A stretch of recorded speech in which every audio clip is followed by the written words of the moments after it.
Welcome to VM teachers. ఈరోజు మనం జనాభా అనే టాపిక్ గురించి డిస్కస్ చేస్తాం.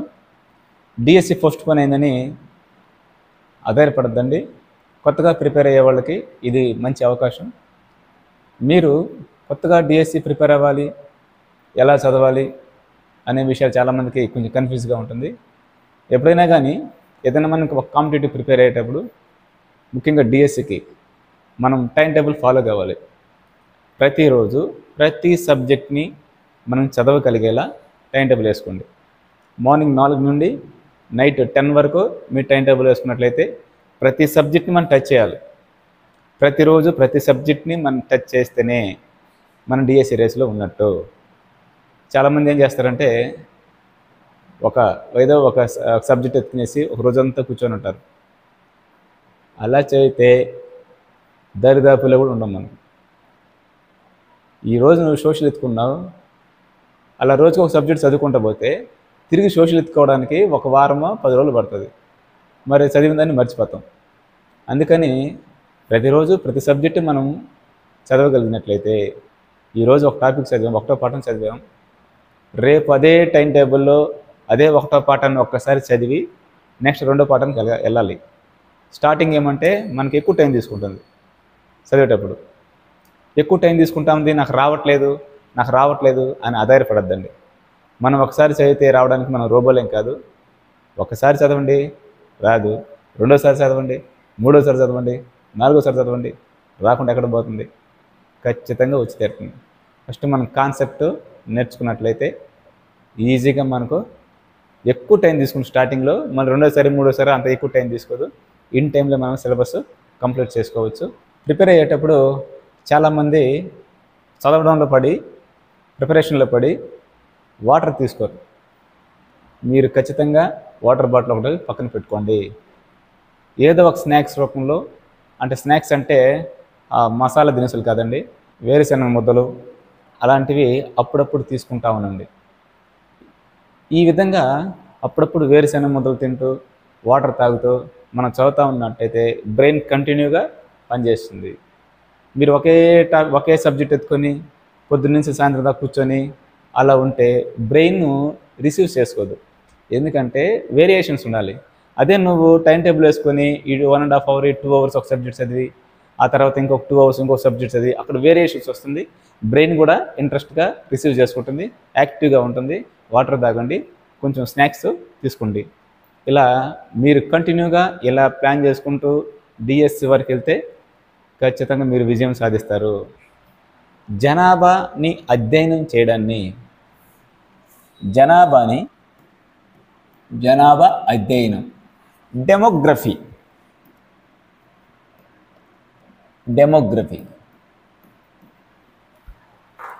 జనాభా అధ్యయనాన్ని మనం డెమోగ్రఫీ అంటాం. ప్రపంచ జనాభా దినోత్సవాన్ని మనం ప్రపంచ జనాభా దినోత్సవం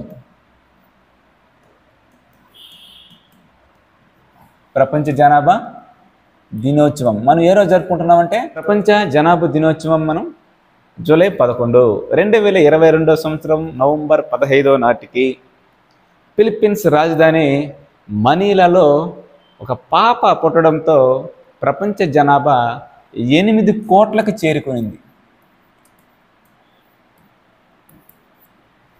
8 కోట్లకి జనాభా ఏ సంవత్సరం చేరుకునింది? 2022 నవంబర్ 15.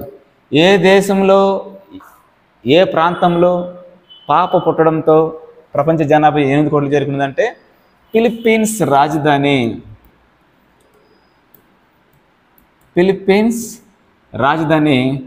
మనీలా. ఫిలిప్పీన్స్ రాజధాని మనీలాలో పాప పుట్టడంతో 800 కోట్లకి ప్రపంచ జనాభా చేరుకుంది. సరే, మన భారతదేశానికి చూసుకున్నట్లయితే భారతదేశంలో జనాభాని సేకరించేది ఏమి అంటే జనగణన శాఖ. భారతదేశంలో జనాభా సమాచారాన్ని సేకరించేది జనగణన శాఖ. కేంద్ర ప్రభుత్వం హ్యాండ్ ఓవర్లో ఇది పనిచేస్తుంది. ఈ జనగణన శాఖ జనాభా యొక్క సమాచారాన్ని ఎందుకు సేకరిస్తుంది? అంటే మన దేశ జనాభా ఎంతున్నారు, పురుషులు ఎంతమంది, స్త్రీలు ఎంతమంది, పిల్లలు ఎంతమంది, పనిచేసే వయసు కలిగిన వాళ్ళు ఎంతమంది, వృద్ధులు ఎంతమంది, ఈ సమాచారము ఎందుకంటే మ్యాన్ పవర్, ఏ దేశంలో అయితే మ్యాన్ పవర్ ఉంటుందో ఆ దేశానికి పెట్టుబడులు వచ్చే అవకాశం ఉంటుంది. మల్టీనేషనల్ కంపెనీస్, ఏ దేశం అయితే యువత ఎక్కువ ఉంటారో ఆ దేశానికి మల్టీనేషనల్ కంపెనీస్ పెట్టుబడులు పెట్టడానికి అవకాశం ఉంటుంది. సో మన గవర్నమెంట్ కూడా కొన్ని నిర్ణయాలు తీసుకోవడానికి అవకాశం ఉంటుంది. ఓకే, సో అందుకని సామాజిక అంశాలు, ఆర్థిక అంశాలకి ఇది మూలం. కాబట్టి జనాభా అనేది ఖచ్చితంగా సమాచారం మన దగ్గర ఉండాలి జనాభాకు సంబంధించి. సో భారతదేశంలో మొట్టమొదటిసారిగా బ్రిటిష్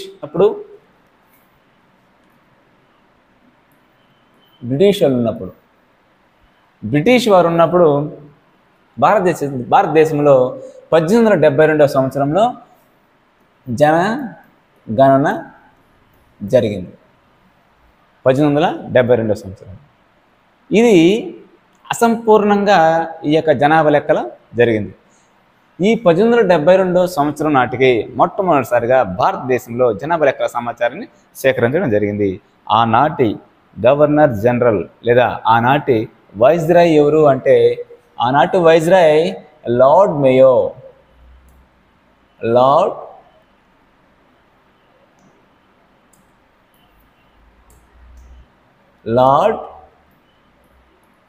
మేయో. ఈ లార్డ్ మేయో భారతదేశంలో హత్యకి గురి కాపడిన ఏకైక గవర్నర్ జనరల్ లేదా ఏకైక వైస్రాయ్ ఎవరు అంటే లార్డ్ మేయో. అండమాన్ నికోబార్ దీవుల్లో ఈయన్ని హత్య చేయడం జరిగింది.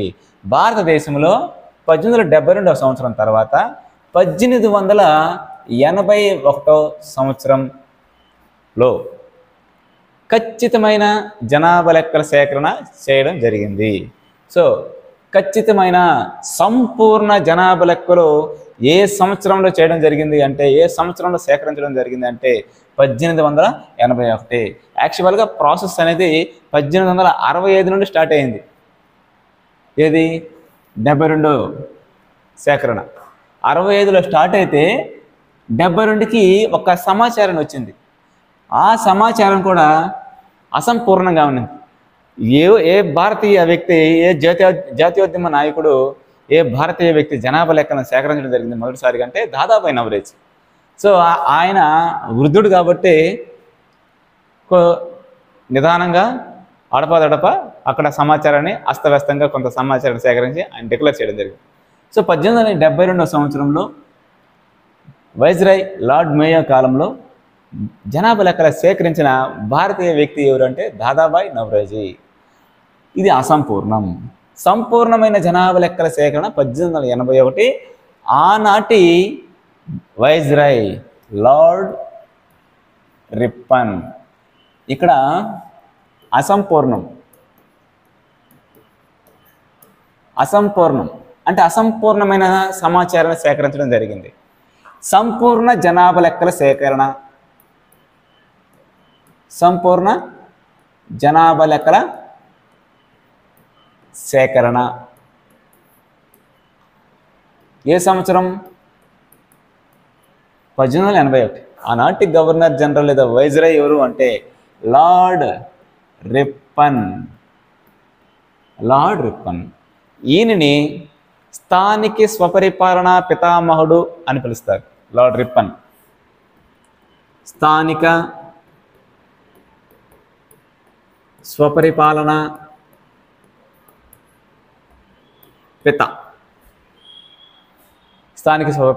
పితామహుడు లార్డ్ రిప్పన్.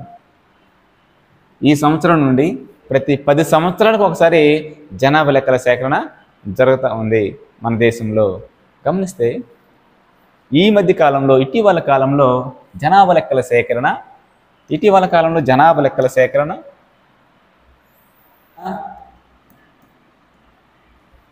11వ సంవత్సరం నాటికి భారతదేశ జనాభా లెక్కల సేకరణ ఒకసారి మనం పరిశీలిస్తాం. 2011 నాటికి భారతదేశ జనాభా 1210.6. మిలియన్లు.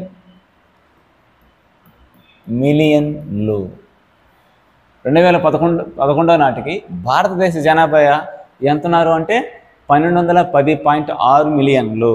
అంటే 1 మిలియన్ 10 లక్షలు. దీన్ని మనం 1.21 బిలియన్లుగా కూడా చెప్పుకోవచ్చు. 1.21 బిలియన్లు అంటే 1 బిలియన్ 100 కోట్లు.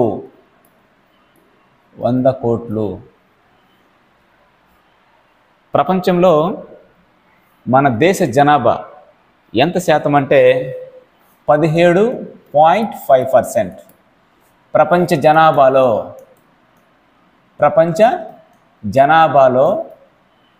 భారతదేశ జనాభా ఎంత శాతం అంటే 17.5. రిమైనింగ్ అంటే ప్రపంచ జనాభా ఎంత శాతం? 82.5%. ప్రపంచ జనాభాలో భారతదేశ జనాభా శాతం అంటే 17.5. భారతదేశాన్ని మినహాయించి ప్రపంచ జనాభా శాతం అని అడిగితే 82.5%. అదే మన భారతదేశ విస్తీర్ణం చూసినట్లయితే 3.228 మిలియన్ కిలోమీటర్లు, 3.28 మిలియన్ చదరపు కిలోమీటర్లు. ఈ విస్తీర్ణం ప్రపంచ విస్తీర్ణంలో ఎంత శాతం అంటే 2.4%. నేను 1వ పాఠంలో చెప్పాను మీకు. ప్రపంచ విస్తీర్ణంలో భారతదేశ విస్తీర్ణం ఎంత శాతం అంటే 2.4. ఎంత విస్తీర్ణం కలిగి ఉంది భారతదేశం అంటే 3.28 మిలియన్ చదరపు కిలోమీటర్లు. ఈ 2.4% ఉన్న భారత భూభాగంలో 17.5% జనాభాని ప్రపంచ జనాభాలో కలిగి ఉంది. ఓకే, ఇది మరి భారతదేశంలో ఇంత జనాభా ఉన్నారు. మరి ఏ రాష్ట్రాల్లో ఎలా ఉంది జనాభా మార్పులు ఒకసారి చూస్తే, సరే మా భారతదేశంలో ఉండే రాష్ట్రాల యొక్క జనాభా ఎలా ఉందో ఒకసారి మనం పరిశీలిస్తాం. భారతదేశంలో అత్యధిక జనాభా కలిగిన రాష్ట్రం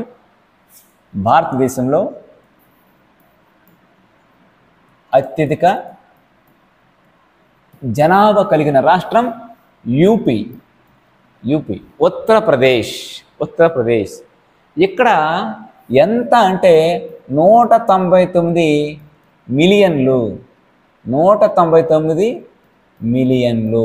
అంటే 19.9 కోట్లు. అంటే దాదాపు 20 కోట్ల జనాభా భారతదేశంలో ఏ రాష్ట్రంలో ఉన్నారు అంటే ఉత్తరప్రదేశ్. భారతదేశంలో అత్యధిక జనాభా కలిగిన రాష్ట్రం ఏది? ఉత్తరప్రదేశ్. ఎంత జనాభా కలిగి ఉన్నారు? 199 మిలియన్లు అంటే దాదాపు 20 కోట్లు. ఒకవేళ కోట్లలో ఇస్తే 20 కోట్లు. ఇది భారతదేశ జనాభాలో ఎంత శాతం అంటే 16%. ఈ టాపిక్ అంతా డేటాకు సంబంధించింది, ఖచ్చితంగా మనం గుర్తుపెట్టుకొని తీరాల్సిందే. సో మనం ఎక్కువసార్లు రివిజన్ వేసే కొద్దీ ఈ డేటా కూడా మనకు ఈజీగా గుర్తుపెట్టుకోవచ్చు. ఒకసారి చదివితే ఎవరికి రాదు. సో ఇది చూడండి, మరి అత్యల్ప జనాభా ఉన్న రాష్ట్రం ఏది భారతదేశంలో అంటే, ఇప్పుడేమో అత్యధిక జనాభా ఉన్న రాష్ట్రం అంటే ఉత్తరప్రదేశ్ చెప్పేశాం. అది ఎంత శాతం అంటే 16%. భారతదేశ జనాభాలో 16%తో జనాభా కలిగిన రాష్ట్రం ఏది అన్నా ఉత్తరప్రదేశ్. భారతదేశంలో అత్యధిక జనాభా ఉన్న రాష్ట్రం ఏది అన్నా ఉత్తరప్రదేశ్. గుర్తుపెట్టుకోవాలి, మనం ఎలా అడిగినా మనం చెప్పగలగాలి. సో నెక్స్ట్, అత్యల్ప జనాభా కలిగిన రాష్ట్రం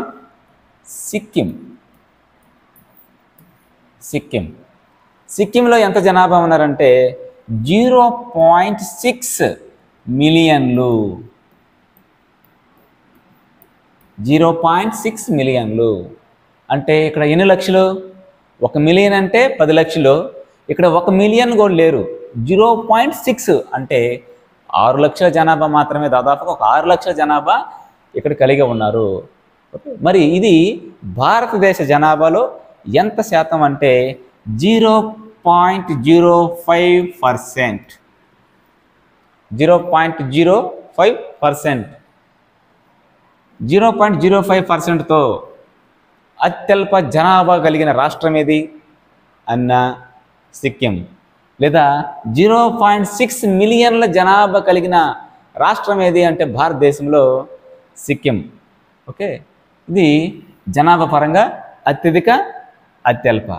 మరి ఇప్పుడు మన దేశంలో విస్తీర్ణ పరంగా అతిపెద్ద రాష్ట్రం ఏది అంటే రాజస్థాన్.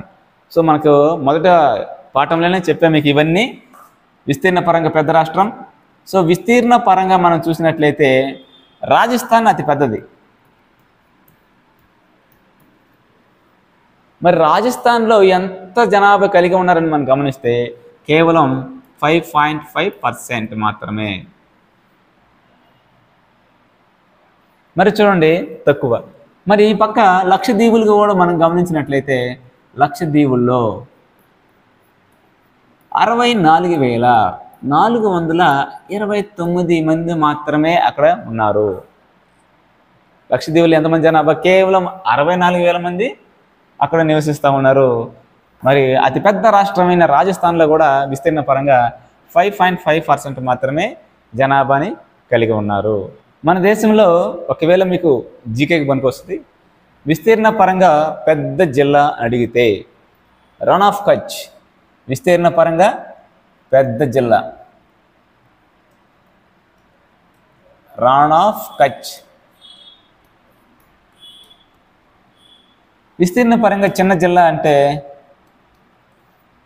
మహే, ఇది కేరళ. చూడండి. సరే, మరి జనాభా పరంగా అతి పెద్ద జిల్లా అని అడిగితే జనాభా పరంగా అతి పెద్ద జిల్లా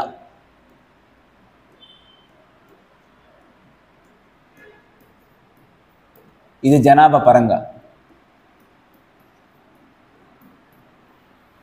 జనాభా పరంగా అతి పెద్ద జిల్లా ఒకవేళ అడిగితే. సో థానే ఏ రాష్ట్రం అంటే మహారాష్ట్ర.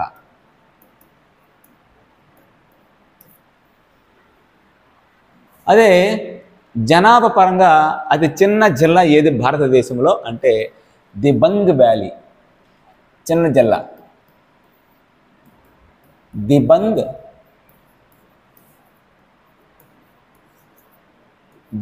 వ్యాలీ. దిబంగ్ వ్యాలీ. చూడండి, అత్యధిక జనాభా కలిగిన రాష్ట్రం ఉత్తరప్రదేశ్, అత్యల్ప జనాభా కలిగిన రాష్ట్రం సిక్కిం.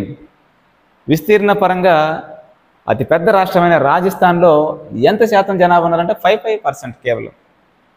అదే లక్షద్వీపులో చూసుకున్నట్లయితే 64,429. మరి జనాభా పరంగా అతిపెద్ద జిల్లా చూస్తానే చిన్న జిల్లా దిబంగ్ వ్యాలీ. బాగా గమనిస్తే ఎక్కువ మంది కేవలం 5 రాష్ట్రాలకు మాత్రమే పరిమితమైనారు. ఒక 5 రాష్ట్రాలకి ఎక్కువ మంది జనాభా పరిమితమైనారు.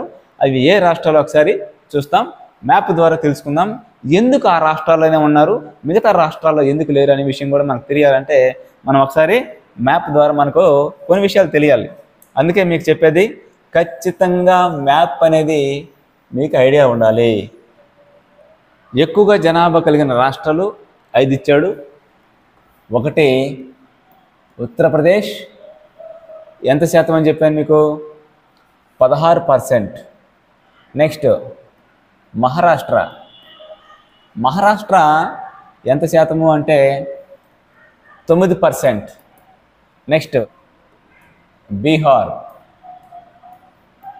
9%. వెస్ట్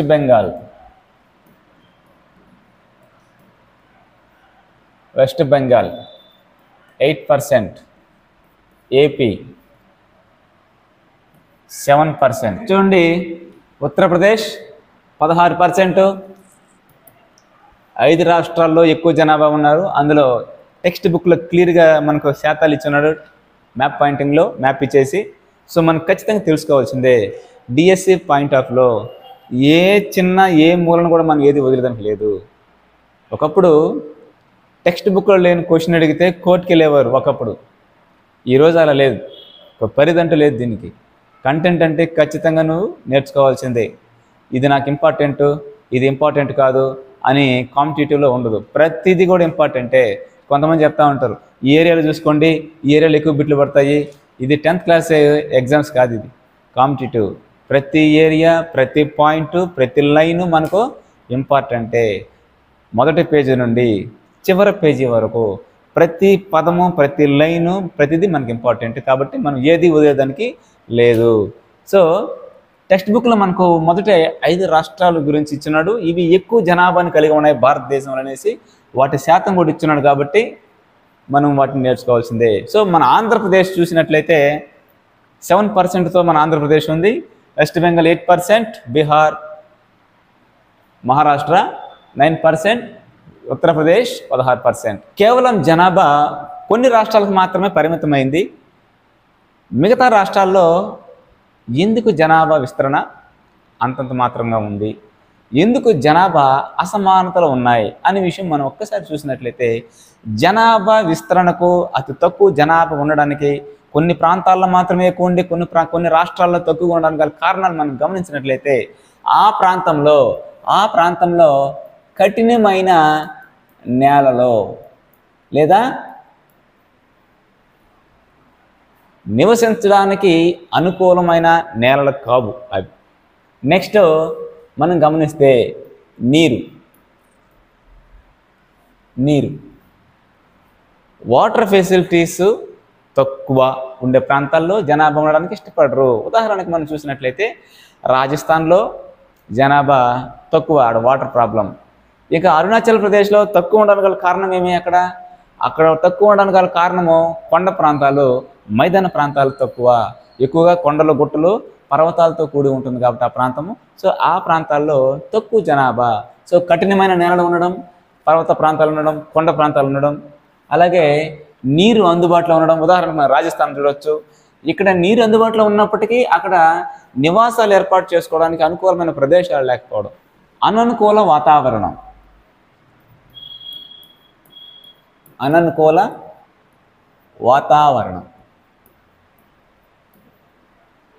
అంటే వాతావరణ పరిస్థితులు అనుకూలించిన ఎడల ఆ ప్రాంతంలో జనాభా ఉండడానికి ఇష్టపడరు. ఉదాహరణకి మీరు గమనించినట్లయితే అత్యంత కట్టికి చలి ప్రాంతాల్లో జనాభా ఉండడానికి ఇష్టపడరు. చూడండి, మీరు లడఖ్లో చూసుకున్నట్లయితే, ఆ లేహ ప్రాంతాల్లో గమనించినట్లయితే జనసంచారం లేని ప్రదేశాలు అవన్నీ. చాలా తక్కువ మంది అక్కడ నివసించడానికి అవకాశం ఉంటుంది. ఎందుకని? అక్కడ అత్యంత కట్టిక చలిగాలులు ఉంటాయి కాబట్టి. అలాగని అత్యంత భయంకరమైన ఉష్ణోగ్రతలు నమోదయ్యే ప్రాంతాల్లో కూడా జనాభా ఉండడానికి ఇష్టపడరు. సో అనుకూలమైన వాతావరణం ఉంటేనే ఆ ప్రాంతంలో జనాభా ఉండడానికి ఇష్టపడతారు. ఓకే, ఈ విధంగా జనాభా విస్తరణ భారతదేశంలో ఒక్కొక్క రాష్ట్రంలో ఒక్కొక్క విధంగా ఉంది. వాళ్ళకి సరైన సారవంతమైన నేలలు, ఇల్లు కట్టుకోవడానికి అనుకూలమైన నేలలు, నెక్స్ట్ అనుకూలమైన వాతావరణం, ఇవన్నీ ఉంటే ఆ ప్రాంతాల్లో మాత్రమే జనాభా ఉంటారు. సో నెక్స్ట్ మనం గమనించినట్లయితే, సో ఈ రాష్ట్రాల గురించి ఒకసారి చూడండి. ఇది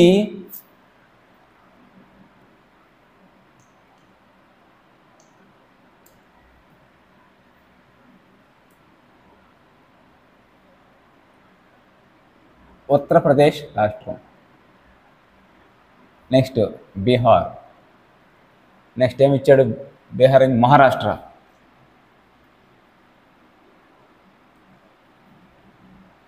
మహారాష్ట్ర, వెస్ట్ బెంగాల్, ఇది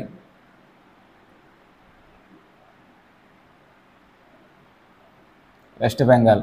ఇంకా ఆంధ్రప్రదేశ్ మీకు అందరికీ తెలిసింది.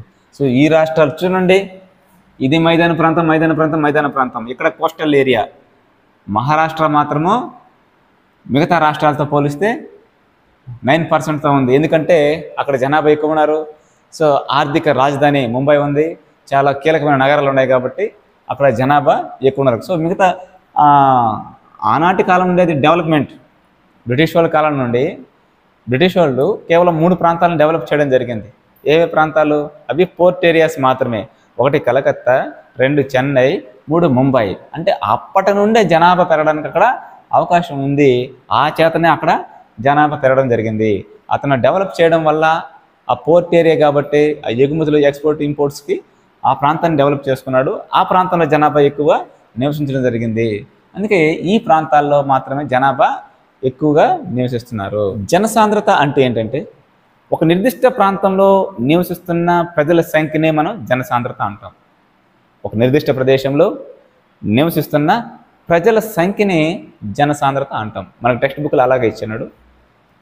ఇంకొక విధంగా మనం చెప్పుకోవాలంటే జనసాంద్రత అంటే ఒక చదరపు కిలోమీటర్లకి ఎంతమంది ప్రజలు నివసిస్తున్నారో తెలియజేసే దానిని మనం జనసాంద్రత అంటాం.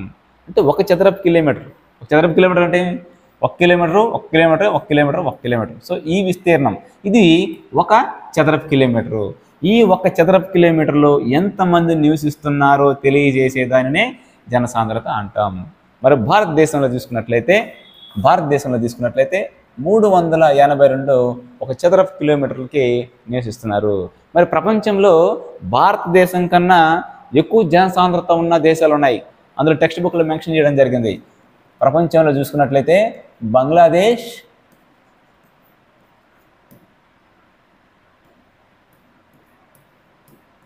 జపాన్. భారతదేశం కన్నా ఎక్కువ జనసాంద్రత కలిగిన దేశాలు ఏవి అంటే బంగ్లాదేశ్, జపాన్. ఓకే, ఇంకా బంగ్లాదేశ్లో డేటా మనం పరిశీలిస్తే ఒక చదరపు కిలోమీటర్లకు అక్కడ 1031 మంది నివసిస్తున్నారట. అదే జపాన్లో చూసినట్లయితే అక్కడ 339.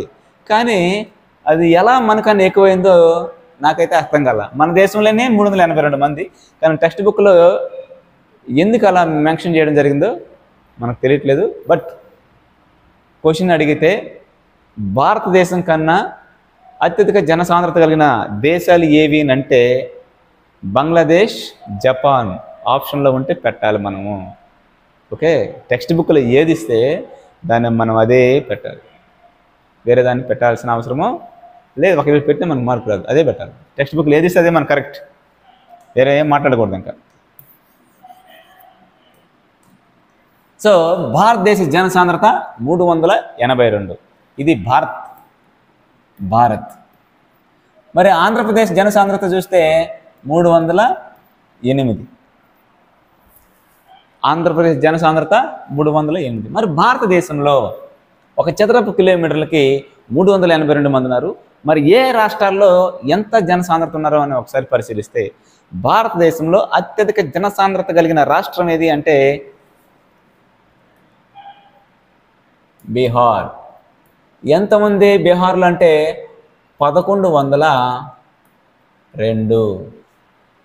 అత్యల్ప జనసాంద్రత ఇది అత్యధిక, ఇది అత్యల్ప జనసాంద్రత. అత్యల్ప జనసాంద్రత కలిగిన రాష్ట్రం ఏది అంటే అరుణాచల్ ప్రదేశ్.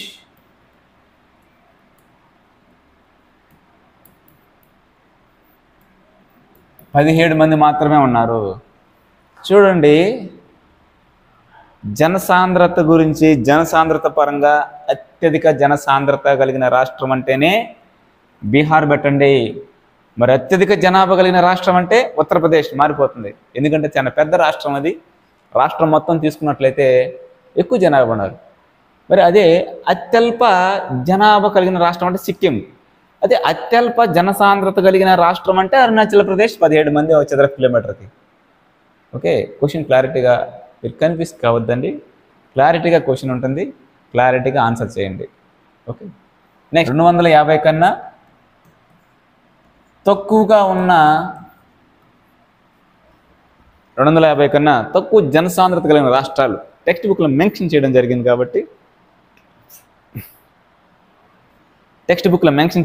కాబట్టి ఖచ్చితంగా మనం తెలుసుకోవాల్సిందే తక్కువ జనసాంద్రత కలిగిన రాష్ట్రాలు.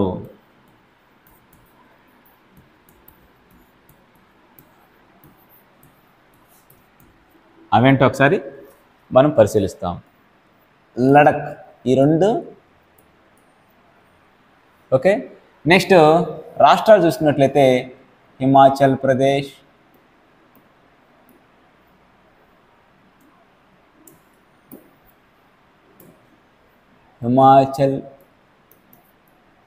ప్రదేశ్, ఉత్తరాఖండ్,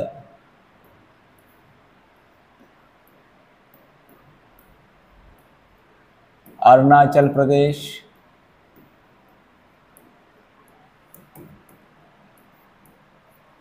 నాగాల్యాండ్,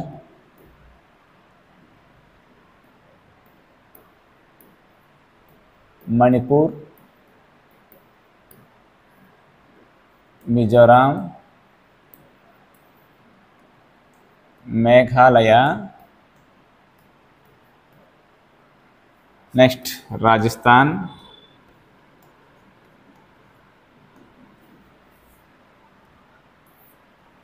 మధ్యప్రదేశ్,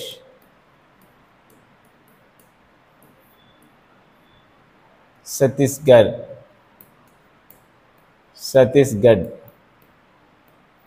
ఇవి 250 కన్నా తక్కువ జనసాంద్రత ఉన్న రాష్ట్రాలు. మ్యాప్ పాయింటింగ్లో మనకి ఇచ్చినాడు కాబట్టి కంపల్సరీ మనం తెలుసుకోవాల్సిందే. మనం మెన్షన్ చేస్తున్నాం టెక్స్ట్ బుక్లో. ఓకే, నెంబర్ 111 పేజీలో ఇవి ఉన్నాయి కాబట్టి వాటిని ఒకసారి పరిశీలించండి. ఇప్పుడు మధ్యస్థ జనసాంద్రత కలిగిన రాష్ట్రాలు ఇప్పుడు చూద్దాం మనం. మధ్యస్థ జనసాంద్రత కలిగిన రాష్ట్రాలు.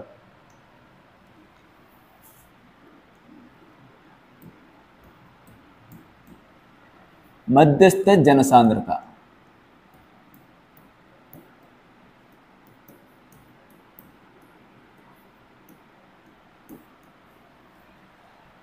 మధ్యస్థ జనసాంద్రత అంటే 250 నుండి 500 మధ్యలో జనసాంద్రత కలిగిన రాష్ట్రాలు. అది 250 కన్నా తక్కువ జనసాంద్రత కలిగి ఉన్న రాష్ట్రాల్లో ఆ నేలలో ఇల్లు కట్టుకోవడానికి అంటే మైదాన ప్రాంతాల్లోనే ఎక్కువ నివాసాలు ఏర్పాటు చేసుకుంటారు. సో కొండ ప్రాంతాలు, హిమాలయాలు కావచ్చు, మీరు గమనించిన మొత్తం కొండ ప్రాంతాలలో సంబంధించినవి అవన్నీ. ఓకే, ఇంకా రాజస్థాన్లో అక్కడ వాతావరణం అనుకూలించాల. మధ్యప్రదేశ్లో అటవీ భూములు ఎక్కువ. భారతదేశంలో అత్యధిక అడవులు ఉన్న రాష్ట్రం ఏది అంటే మధ్యప్రదేశ్. ఇవి కూడా తక్కువ సారవంతమైన నేలలు, పూర్తిగా సారవంతమైన నేలలు కాదు, అలాగని పూర్తిగా నిస్సారమైన నేలలు కూడా కాదు. సారవంతం కలిగి ఉంటాయి, కాకపోతే తక్కువ సారవంతమైన నేలలు. తక్కువ ఈ యొక్క ప్రాంతాల్లో జనసాంద్రత ప్రాంతాల్లో వాతావరణ పరిస్థితులు మనం గమనించినట్లయితే తక్కువ సారవంతం, నీటిపారుదల సౌకర్యాలు కొంతవరకు ఉంటాయి. ఒక మోస్తరు వర్షపాతం నుండి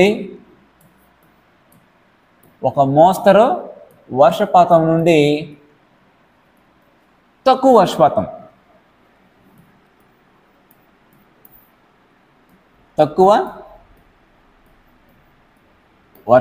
చూడండి, తక్కువ సారవంతమైన నేలలు ఉన్నాయి, నీటిపారుదల సౌకర్యాలు కొంతవరకు ఉన్నాయి. అది ఎలా అంటే ఒక మోస్తరు వర్షపాతం నుండి తక్కువ వర్షపాతానికి ఇక్కడ వర్షపాతం అనేది ఖచ్చితంగా నమోదవుతూ ఉంది.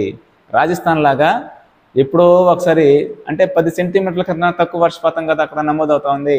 సో తక్కువ వర్షపాతం ప్రాంతాలు.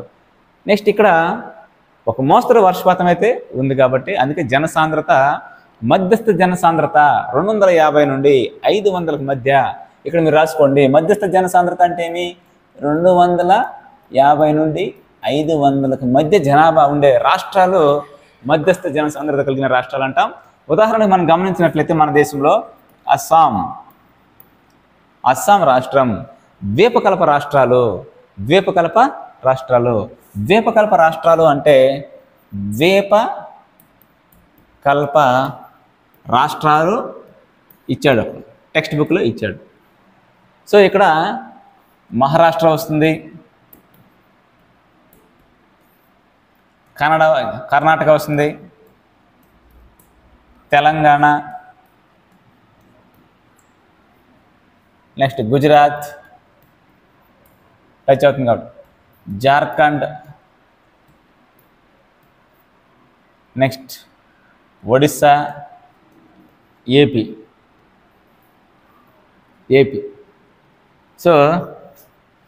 సో ఇవి మధ్యస్థ జనసాంద్రత కలిగిన రాష్ట్రాలు.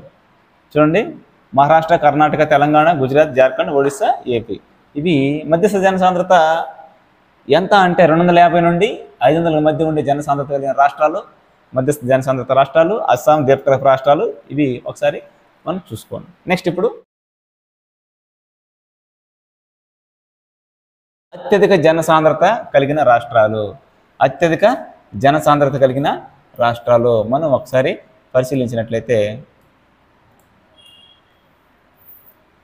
అత్యధిక జనసాంద్రత గల కారణాలు ఒకసారి మనం పరిశీలిస్తే, అత్యధిక జనసాంద్రత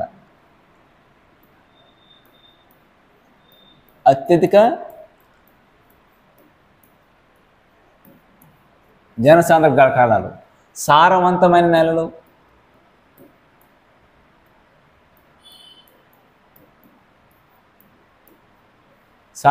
నేలలు, నీటి సౌకర్యం, ఖనిజాలు అందుబాటులో ఉండడం,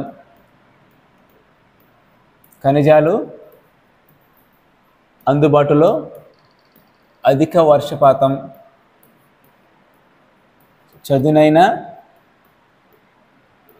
మైదానాలు కలిగి ఉండడం. సో చూడండి, అత్యధిక జనసాంద్రత కలిగిన రాష్ట్రాలు సిచ్యువేషన్ ఒకసారి మన పరిస్థితులు చూస్తే, సారవంతమైన నేలలు ఉంటాయి, నీటి సౌకర్యం అంటే అధిక వర్షపాతం ఆ ప్రాంతంలో ఉంటుంది, ఖనిజాలు అందుబాటులో ఉంటాయి, చదునైన మైదాన ప్రాంతాలను కలిగి ఉంటాయి. సో వీటి వలన, ఇవన్నీ అందుబాటులో ఉండడం వలన ఆ ప్రాంతాల్లో జనాభా అత్యధికంగా నివసించడం జరిగింది. టెక్స్ట్ బుక్లో ఇవ్వడం జరిగింది. అత్యధిక జనసాంద్రత కలిగిన రాష్ట్రాలు ఉత్తర మైదానాల్లో మూడింటిని గుర్తించమని చెప్పాడు. సో ఆ మూడేంటో ఒకసారి మనం చూస్తాం. ఉత్తర మైదాన ప్రాంతాలు. ఈ ఉత్తర మైదాన ప్రాంతాల్లో అత్యధిక జనసాంద్రత కలిగిన రాష్ట్రాలని గుర్తించండి అనేది మనం టెక్స్ట్ బుక్లో ఇవ్వడం జరిగింది. కాబట్టి సో అత్యధిక జనసాంద్రత కలిగిన రాష్ట్రాల్లో మనం ఇక్కడ ఉత్తరప్రదేశ్ని మనం చెప్పుకోవచ్చు. నెక్స్ట్ బీహార్ని కూడా మనము చెప్పుకోవచ్చు. నెక్స్ట్ మనము పశ్చిమ బెంగాల్ను కూడా చెప్పుకోవచ్చు. అంటే ఉత్తరప్రదేశ్, బీహార్, వెస్ట్ బెంగాల్.